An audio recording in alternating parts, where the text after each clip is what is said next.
everyone for joining our live webcast today. First of all, just a couple of logistical items. All participant lines will be muted throughout this presentation. However, please send questions via the chat or question window and we'll address as many of them as possible at the end. You can also tweet about the event at #JobviteWebcast. After the webcast, we'll send you an email with the link to the recording and slides. And today we're very fortunate to have industry guru, HR blogger, writer, and social media strategist Laurie Ruettimann here to talk about the 7 strategies for a recruiting landscape turned upside down. So without further ado, I'd like to welcome Laurie Ruettimann. Hi, Wendy. How are you? Good. How are you? Good, good, great. I'm going to show my screen, and when you could see it, please let me know. Yep, I can see it. Excellent, Great. Excellent. So welcome, everybody. It's really my honor to be here today to talk about the changing recruiting landscape along with social media and ATS systems and all sorts of fun buzzwords and keywords. So that's really my role today, to help you learn a little bit more about this disruptive landscape that we're in recruiting and come away with some tips and some tricks. So just a little bit of background about who I am. You can certainly Google me and find me out there, connect with me on LinkedIn. I, first and foremost, right now am known as a blogger. I blog about human resources. But I do have a day job as a social media strategist for human resources departments. I blog, I tweet, I write. But at the core of all of this, I am a corporate human resources lady. I have been working in human resources since I was in college, and that goes all the way back to 1995. I can't believe it. The time just flies. So what that means is that I started recruiting and working as an HR generalist when the fax machine was in its heyday. So that's how I learned how to engage with job boards, engage with candidates, really find and identify people. The fax machine was my weapon. And as you know, times have changed. And look at me, I'm big time now. I'm on Twitter. So make sure you follow me on Twitter, connect with me on LinkedIn, and I am part of your network now. So let's make sure we stay connected. So just very briefly, all great webinars begin with the case for change. I don't have to make the case for change with you because you're here, right? You believe that social media is changing the way that you do human resources. But unfortunately, many of your constituents, your executives, your leadership team, even your fellow HR pros are skeptical. So I have a resource for you on the screen, and I want to give you the source of this slide. His name is Jerry Crispin, C-R-I-S-P-I-N. So write that down, old-fashioned, with a pen on a piece of paper, and look him up, okay? He does this really great report called the Source of Hire report. And on there, you can see that in 1997, we found most of our candidates through newspapers and through referrals and through agencies. Do you remember those good old-fashioned agencies? They look a little bit different now because in 2010, which is the most recent data that Jerry has, he learned that we now hire people through referrals and oftentimes through social referrals and through job boards and through other career sites. So listen, the way that we're identifying candidates right now, the way that we're organizing our recruiting efforts has fundamentally changed. So if anybody in your HR department tells you, recruiting is recruiting, they're wrong. They're absolutely wrong. You know, when I think about the case for change, I like to find good data, good statistics out there to kind of prove that I'm right and other people are wrong. And the website We Know Next, which is a website published by SHRM, the Society of Human Resource Management, really demonstrates the case for change. Organizations are leveraging social media more and more to reach external audiences. And what that means is that messaging around product, services, as well as what it looks like to work for a company is being broadcast through social media channels more and more. In fact, it's becoming commonplace, traditional, the way that we do business. So if you look at social media, we can actually identify social media in a couple different ways. We talk about social media having traditional components now. It's mature enough to do that. And so what does social media look like traditionally? Well, it looks like Facebook. It looks like Twitter. It looks like YouTube. Those channels have been around now for more than 5 years, some of them going on 8, 10, almost 11 years now. So this is becoming old hat to have a Facebook page, to have a Twitter page. So if you are ever interested in really talking about social media and human resources, chances are if you talk about Facebook and Twitter, you're not going to freak a lot of people out within your organization. Now listen, if you talk about blogging or webcasts or Pinterest or Spotify or some of these other channels, you may freak some people out, but there is traditional social media usage out there that you can take advantage of. But the one thing that I hear time and time again from all walks of human resources is that we are ready to go. We think social media can help us with our recruitment and employer branding efforts, but our CEO doesn't believe it. And I think that's true. You know, statistically speaking, your CEO, your CFO, your CIO will be of a certain demographic, possibly over the age of 50, possibly white. And that demographic doesn't necessarily match the demographic usage of social media. So that even when your CEO is on some of these social media channels, it's probably his awesome communications department that got him on there. They're probably tweeting on his behalf. They may be Facebooking on his behalf. So you have some work to do with your C-suite. You have some work to do with your executive level. So I just wanted to suggest to you that as an HR professional, your job is not to get your CEO on Facebook. That's not what you need to do. That's not how CEOs think. What you want to do is you want to look at data. You want to look at statistics. You want to look at some of the metrics out there to measure social media. And the best thing that you could do is to do a universe study and understand where your competitors are with their employment brand, where they're advertising, where they are with social media, and then use that data to have a conversation with your CEO. If you go into his office and say, dude, you need to be on Facebook, that's not a vehicle that I would ever recommend. It's data. It's a universe study. It's statistics. That's the way to motivate your CEO. And then I also wanted to suggest that Jobvite did an amazing survey out there, and it shows that 89% of companies are either using or plan to use some form of social media to do recruiting in 2011 and 2012. So actually, the usage is pretty pervasive, and your CEO may not know that. He or she may think it's a new channel. It really isn't. This is becoming more mainstream by the day. And then finally, as I think about the case for change, human resources and HR professionals are represented by one of the most conservative trade associations out there, the Society of Human Resource Management. They are conservative. They avoid risk. They're very professional. They're very corporate. And even they have a very comprehensive social media strategy. In the past 2 years, they've gone from nothing to being actually fairly avant-garde in a lot of areas in 24 months. And so they actually are a very good case study for you. In 2011, they have over 40 active SHRM Twitter accounts. They have empowered their employees to get social. They have deputized their employees.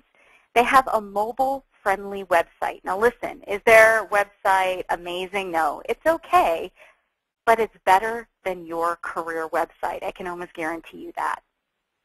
The other thing they have in just 24 months, they have developed a robust presence on YouTube, Facebook, and LinkedIn.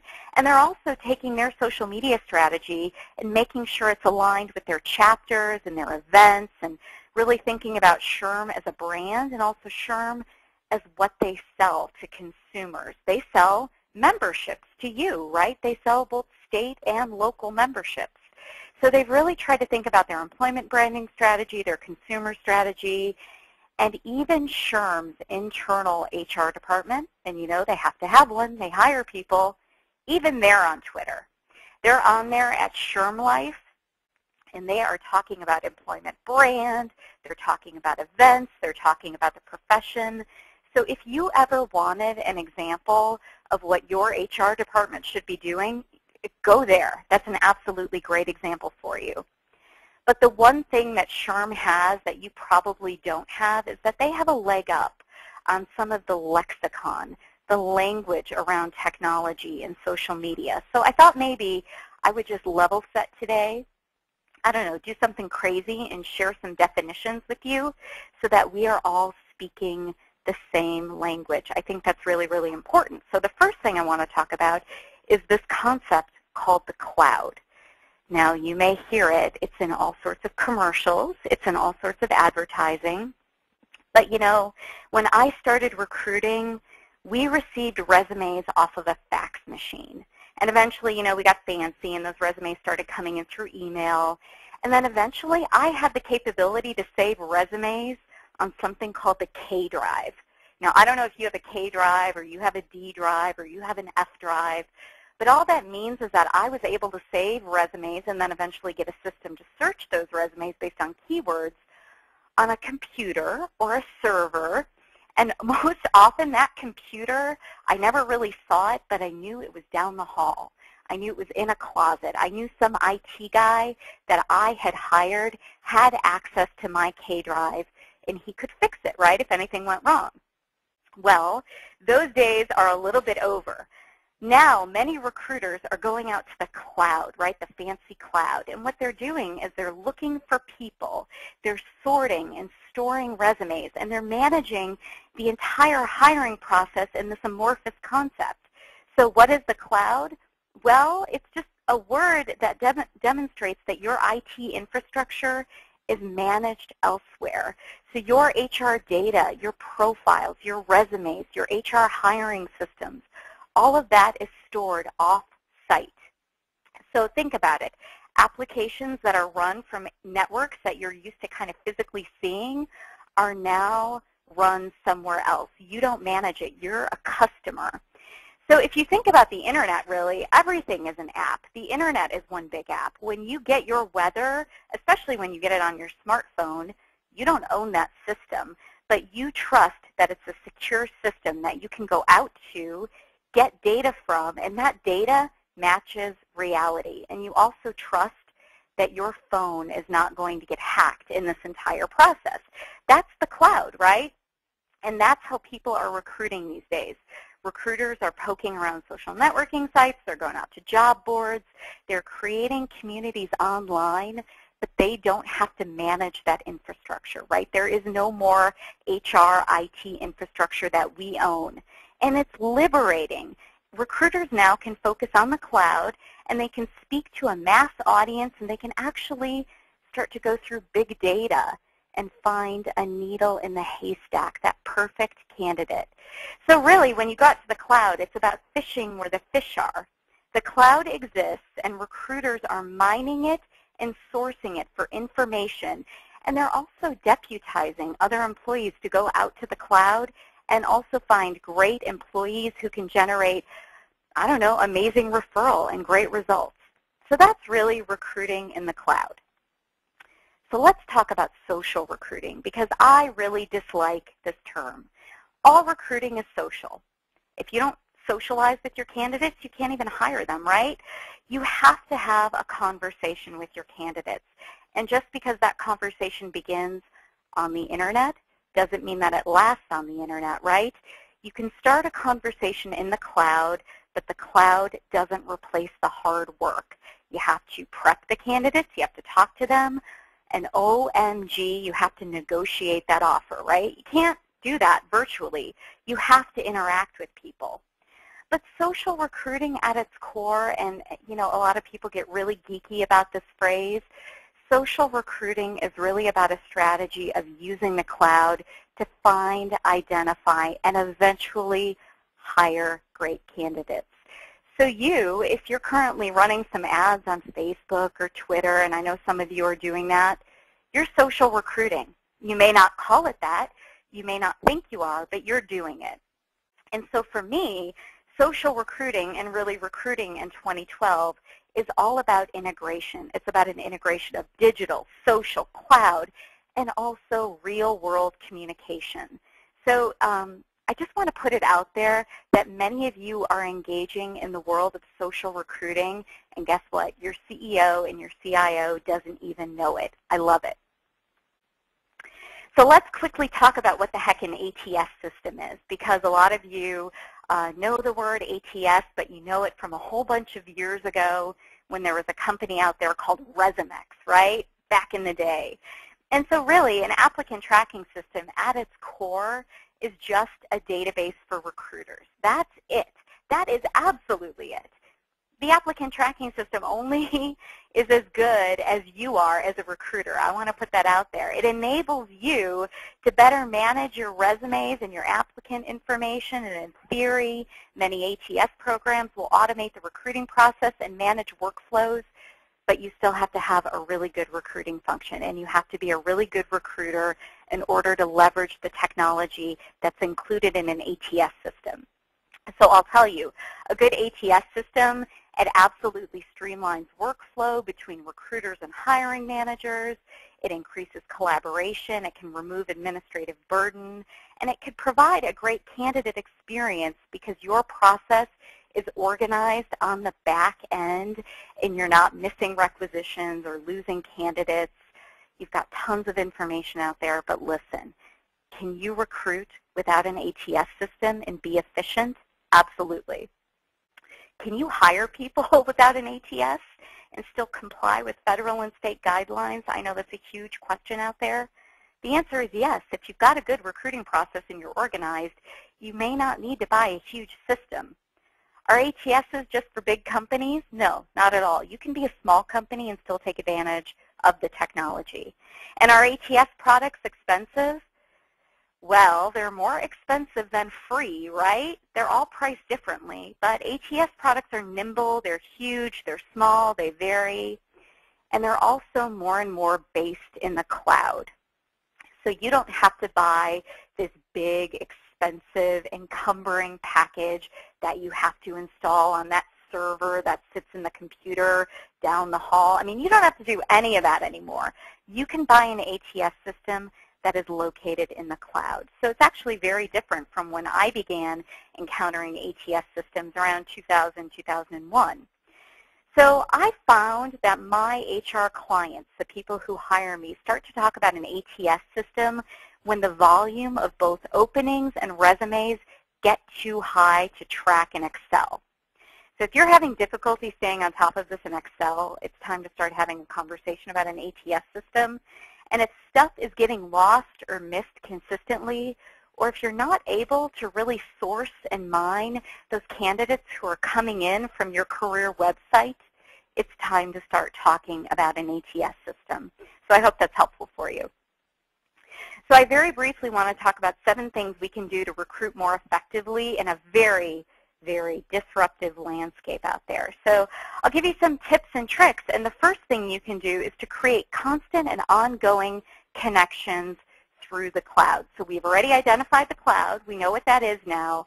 It is really your job as a recruiter and an HR professional to take advantage of what is really free and existing B2C channels to get your employment brand out there and to get your jobs out there. So I wanted to give you some examples of what people are doing. And listen, this is the very first example I want to give you. This is a career website from a company out there, RMS. They're very boring.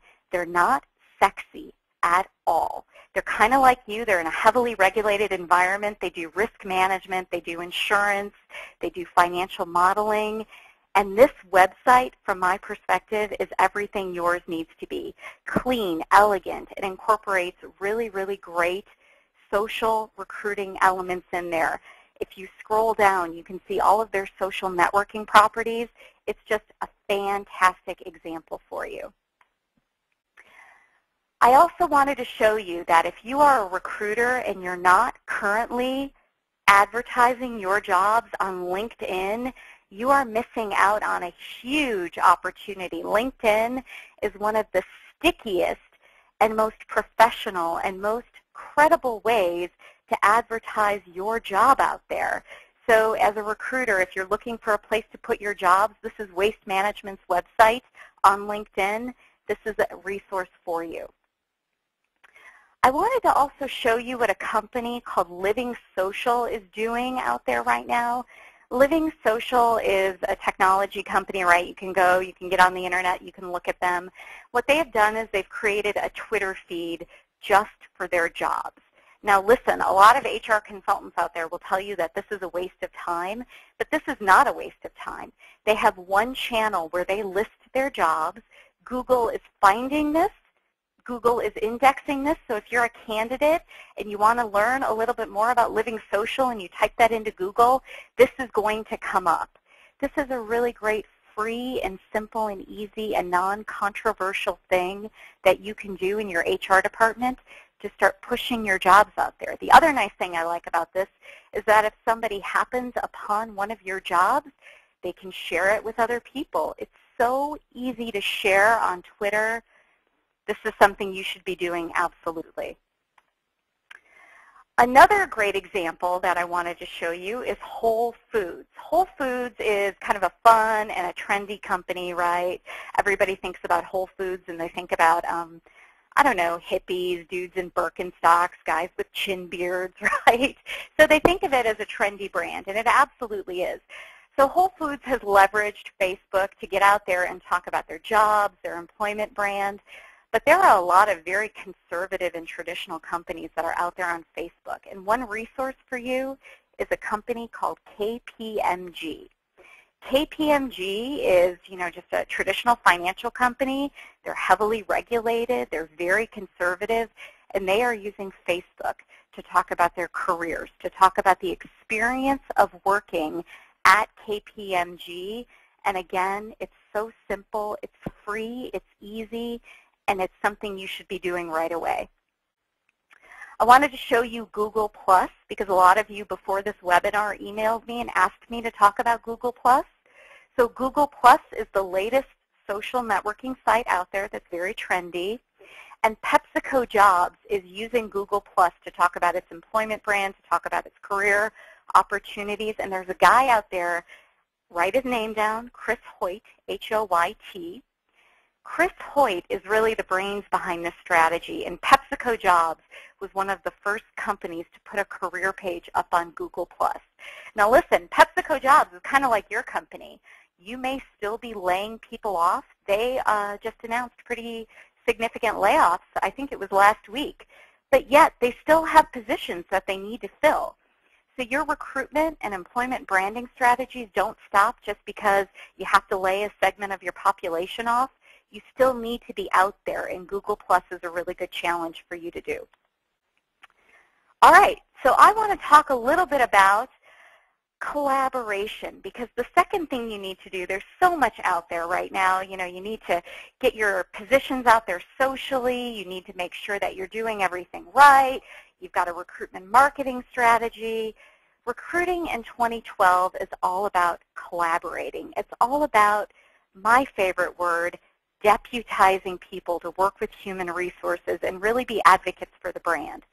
So when I started recruiting, everybody had a defined role and nobody veered from that role, and HR did this and employees did this, and then maybe employees got involved through submitting a piece of paper which was a referral, and they would refer their uncle to work for a company. That's not how recruiting in 2012 happens anymore. Everybody is involved. And it's really about HR partnering with managers and trusting managers and employees to make good decisions. So, we talked a little bit about applicant tracking systems earlier, and I would tell you that applicant tracking systems can make collaboration a little bit easier, sorta. If you think about a good ATS system, it should be simple enough so that managers always know what's happening with the requisition process. Your employees should be able to figure out if they've submitted somebody for a referral, where that person is in the process. So ATS systems can give out information like that. And oh my goodness, if we had real-time data and information for our hiring managers, they could stop complaining about how long it takes to fill a position. So it's really about collaboration, sharing information, and quite honestly, being transparent. And technology can help you with that. The other thing I want to recommend is that you stay nimble when you think about your recruiting strategies in 2012. So one of the things I like about Starbucks, besides the fact that I drink coffee there, right, is that their recruiting processes are nimble. So they have a great career website. It's simple and it's elegant. but they also have a Twitter feed. Now, their Twitter feed is a little bit more robust. They talk about what it's like to work at Starbucks. They talk about events. And there's another company that does that as well. It's called Daxco, D-A-X-K-O. And you can Google them. You can go on Twitter and find them. They are a software company, but they're a much less sexier version of a software company than you would think of. Daxco makes software for the YMCA and other not-for-profit organizations. And they're a very conservative company located in Birmingham, Alabama, but they are using Twitter to talk about career fairs. They're using Twitter to reach an audience and talk about a day in the life of Daxco. So if you wanted to look at Starbucks jobs and Daxco, those are two good resources for you. But when I think about being nimble, I also think about using creative channels in new and different ways. And many of you have an iPhone. You have it in your hand right now because you're listening to this webinar and you're doing something else. So you can download an app called Instagram, I-N-S-T-A-G-R-A-M, and you can start taking pictures of what it's like to work at your company. And you can upload this picture so fast to your company website, to your Twitter page, to your Facebook account, and you can really have a free and simple and visually elegant employment branding campaign in your hands in about 5 minutes. So I would encourage you to think about other platforms out there, new technologies, fun and interesting things, and start incorporating them into your recruitment marketing strategy. So stay nimble. Don't be wedded to one technology. You know, one of the things that happens when we have all of these awesome processes, right, and all of these social media channels is that finding people is easier, right, because we have access to the cloud, but it gets more complicated. So help does exist out there. And the sponsors of this webinar have a tool, and that's absolutely fine. You can take a look at it to help you understand your source of hire and where your candidates are coming from. But whatever you do, I think when you think about recruiting in 2012, what you want to do is you want to make sure that you're not wasting time. So it's really important to have data to tell you where your successful recruitment campaigns have been, where you've spent money in the past and it's been worthwhile. Where's the ROI of your career website versus a job board? So an ATS system that's enhanced with sourcing capabilities can absolutely help you with that. You know, finding candidates and then making sure you go back to the right sources is really important. You don't want to waste any time. And one of the things I like about recruiting in 2012 is that we used to hire people, right, to go out and try to develop lists of names, and then we would recruit from those names. Now, one of the best ways to find really great candidates, and we saw this very early on with Jerry Crispin's slide, is employee referrals.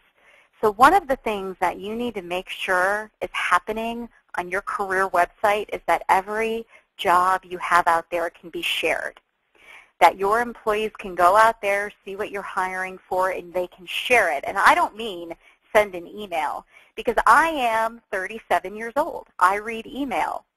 But if I find a job that my 27-year-old sister is interested in, she doesn't read email, not at all. My 25-year-old brother, he hasn't read email probably in 5 years.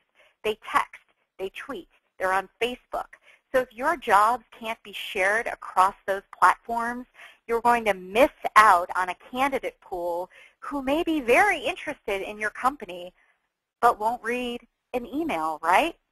So go on your career website and make sure your jobs can be shared socially. And this is something that Jobvite can do for you. It's actually, now that I look back on it, how I learned about Jobvite. This is one of their original offerings, but a lot of companies can do this. It's just so incredibly important that you don't limit your jobs to just being shared via email. So very quickly, I want to talk about automating all of this, because we've talked about all these different platforms, sharing your jobs, you know, your recruitment marketing strategy, your employment branding strategy. It is so crazy to expect you as a corporate recruiter to do all of this work and still have time for your day job. That's nuts. I know because I've done this. It's absolutely insane. So of course, Jobvite offers you a way to automate your entire recruitment marketing strategy, tied in with your ATS, blah, blah, blah. You can go on their website. You can take a look at that. There are also other companies that can do this for you. There's a company called Smashfly. There's also recruitment marketing companies out there like Bernard Hodis and NAS and Shaker. They can all do this for you. These automation tools exist. Are they free? No, they're not free. But what's the cost of having you do this administrative work? What's the cost on your time, on your efforts, on the quality of your work? If you're posting jobs to 15 different social media websites and you're not hiring people because you're too caught up in the administrative processes. So I would encourage you to think differently about how you can automate the process, because there are tools out there. They're not all that expensive, and they're a really good resource for you. So I want to talk a little bit about my second to last tip for you, because HR people are not necessarily known for being great at math. Okay, we're in human resources for a reason, right? We're not writing code out there. We're working in HR because we're good with language and we're good with telling stories.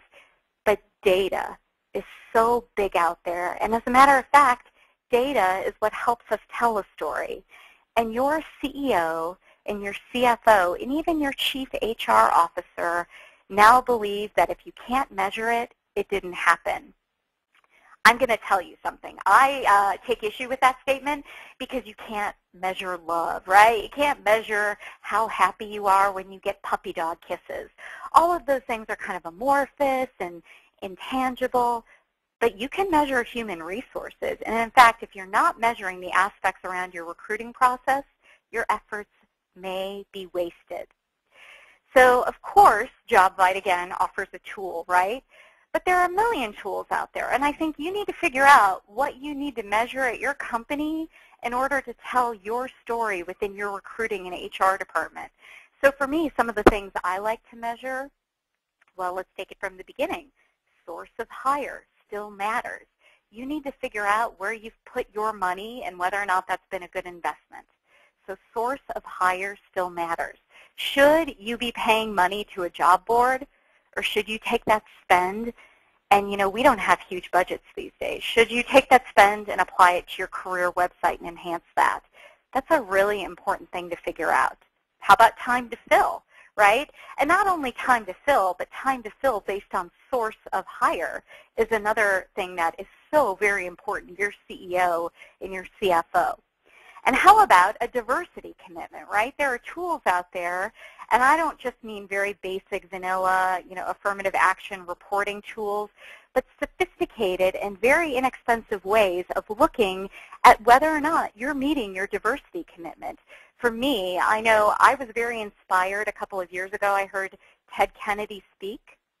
And Ted Kennedy, before he passed away, a senator here in America, was very committed to getting disabled people back to work.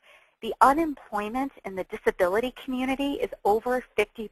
It's crazy, and it's unfair. And many companies out there are partnering with United Way and Goodwill and many other organizations to try to get disabled Americans back to work. So that's great, but can you measure your efforts? You absolutely can, and you absolutely should. Another community that is very, very plagued by unemployment are returning veterans from Iraq and Afghanistan. And I know, for example, my company that I work for and my former company, Pfizer and Monsanto, have made a commitment to returning veterans. So it's great. You make the commitment. You need to measure it. You absolutely need to measure it. So again, I know HR people are notoriously bad at math, but data necessarily isn't about math. Data is a story. So you need to figure out what story you want to tell and tell it before someone, I don't know, an unhappy candidate, an unhappy hiring manager, tells it for you. So finally, I want to talk about choosing your partners wisely, because if you have any budget, you need to make sure that you spend it with reputable, smart, awesome companies that are going to be there for you and aren't going to disappear in a heartbeat. You know, HR doesn't get the opportunity to spend its own money very often, and there's a lot of disruptive activity in the human resources market right now. So this is all very insider baseball and geeky, but Oracle just bought a company called Taleo. You know, SuccessFactors bought a company called Jobs2Web, and SuccessFactors was purchased by SAP. I mean, there's just acquisitions happening time and time again, and you don't know who your customer reps are going to be, and maybe pricing is something at one point and it's not something else at another point. For me, when I think about choosing my partners, I think about who's been there consistently, who offers me more than just a product, but is a resource to me, is a partner with me, has helped to educate me. Those are the things that I look for. I look for who was there early to make sure I was doing it right. That's important to me. So if I think about that, you know, honest to goodness, there are over a couple of hundred people who call themselves ATS providers for small market, medium market, big market people out there. Listen, you need to start thinking about your partners as your business partners and not just necessarily technology providers. So think about that, and also fact check what you hear. That's so incredibly critical. And I'll tell you how you can fact check your knowledge about social media, recruiting, technology. There are awesome and amazing people out there who can help you. So I want to tell you about a few of them. The first one is my good friend, Jennifer McClure. I'm going to spell her name for you. It's M-C-C-L-U-R-E. Jennifer is a recruiter. She is an HR practitioner. She was an HR executive, and now she's a consultant, a speaker, and a writer. But Jennifer has seen the recruiting landscape change, and she's out there as a woman who's not Gen Y, right? I mean, none of us are Gen Y at this point anymore. She's out there as a professional talking to other true HR professionals about the changing landscape of human resources in recruiting. So you can find her by Googling her name, Jennifer McClure, or by going to her website, which is unbridledtalent.com. Great resource, somebody you should just, you know, connect with on LinkedIn and get to know. The second person I want to recommend to you who's a great resource is my friend Chris Dunn. It's Chris with a K, and Dunn is D-U-N-N. Chris is also a former HR executive, had a VP title, is now currently a chief HR officer and owns his own HR company. But what I like about Chris is here's a guy, he lives in Alabama, right? You know, he's Gen X, he's in his early to mid-40s, you know, he's not on the cutting edge of technology, right? Chris Dunn was one of the first bloggers in human resources. He was one of the first ones. He was an innovator. And it's not because, you know, he's living on the edge of glory, right? He's not looking for anything crazy. He was curious. He was intellectually curious, and he wanted to learn about the technology on his own terms and not because some CIO dictated how he should be interacting with Facebook and Twitter. So if you want to know what it's like to operate a social media marketing campaign or a recruitment campaign or hire people from some of these channels in a very conservative environment, Chris Dunn is your guy. Then finally, this is kind of a little outside of the box recommendation, but the man you see on the screen right here, his name is Ryan Estis, E-S-T-I-S. This is a picture of us. We were having a drink somewhere. I can't remember exactly what this picture is from. But Ryan is a super nice guy, and he's actually a marketing and sales professional. And for over 20 years, his clients were HR professionals, and he helped them formulate marketing strategies and employment branding strategies. And Ryan was on the forefront of telling HR professionals, you need to get social. The landscape is changing. So Ryan is incredibly generous with his time. He speaks at many SHRM events. You should connect with him on LinkedIn, Twitter, Facebook as well. And he blogs. He's out there. You know, again, he's not Gen Y either. And he blogs at passiononpurposeblog.com. So Ryan is a great resource for you. And then finally, the partners for today, Jobvite, the people who are hosting this webinar, have a ton of free resources for you. So you don't have to pay anybody to learn more about social recruiting. Go to the Jobvite resource page, learn about social media, learn about recruiting. It's all free and it's all for you, and you don't have to pay anybody for certification credits. So I like free, and these are great resources for you. So with that, Wendy, I wonder if we had any questions, or if there are any questions I can answer from you or the audience out there. Great. Thank you so much, Laurie. Yes, we did get a couple questions. And Great. The first one is, can you provide some tips on selling new technologies internally to the constituents, like the CFO and the CEO and the CRO? Absolutely. It's my pleasure to do that. And really, I want to go back to the webinar a little bit and talk about data and statistics, because anecdotal stories are great. Anecdotal, one-off, kind of, oh, we found somebody on Facebook, that's all very lovely. But data is tremendously important. So from my perspective, if I had nothing, no internal structure around social media and recruitment in my company, I would start with a basic universe study. So if I worked at a consumer products company or at a financial company, I would look at where my competitors are, where they are from a consumer branding perspective, but also how are they advertising their jobs? What does their website look like? And oftentimes you just start by Googling them, right? I mean, that's what most people do. And you start to build what is basically a case study. And that's what CHROs and CIOs and CFOs want. They want a top-line summary with recommendations, and then they want supporting data and analysis that they can then pour into. So from my perspective, if you need to make the case, make the case. Think about it like you were writing a paper at business school. Start by doing a universe study, start by pouring in and looking at the data, and then put together a very thoughtful and smart and also visually compelling, right? Because we know many executives have undiagnosed and underlying attention issues.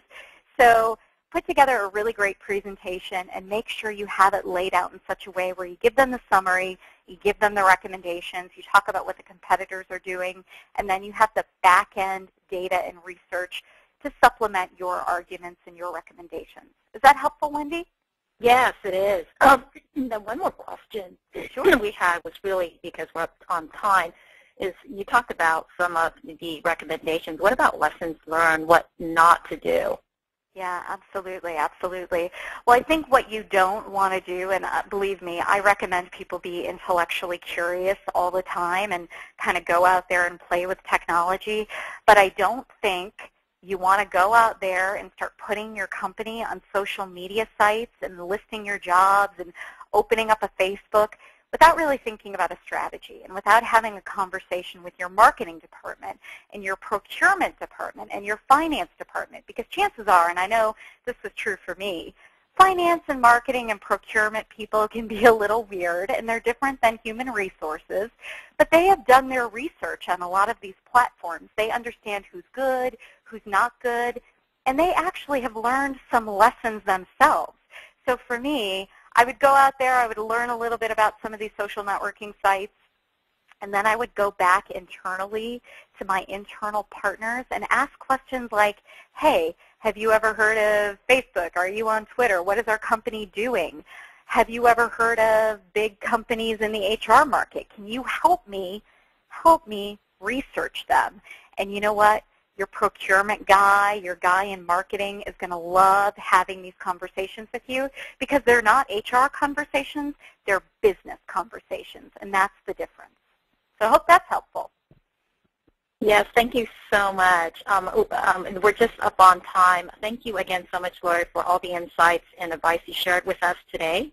And thank you again, everyone, for participating in today's Jobvite webcast.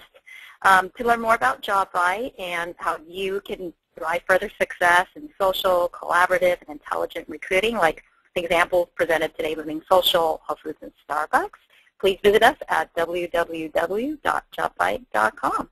Thank you, everyone. We will send an email to you with the access to the recording and slides. Have a wonderful day. Thank you, Laurie. Bye.